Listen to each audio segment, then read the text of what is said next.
If you're playing Purple Steel, half your game is decided based on what you mulligan. In this video, I'm going to show you exactly what you need to search for in your opening turns and what the #1 mistake that Purple Steel players make on their mulligan is. Make sure to stay tuned to the end of the video.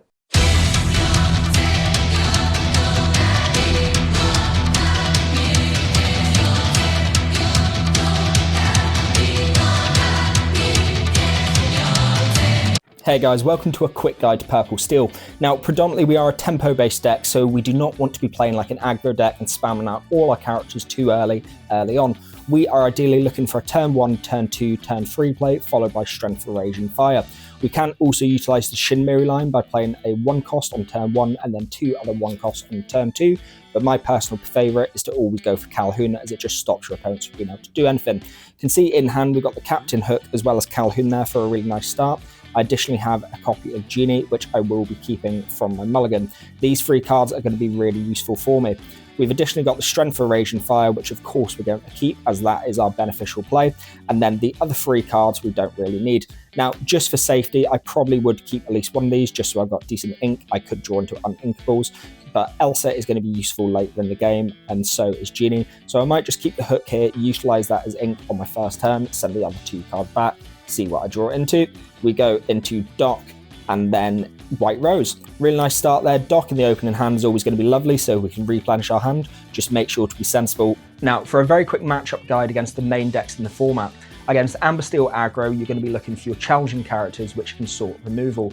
Predominantly, you're going to be looking for Hook, Calhoun, and then other big cards that are able to clear the board easily. Be aware of Tiana coming down, so make sure to keep something like Strength held back, ready to sing and take her out.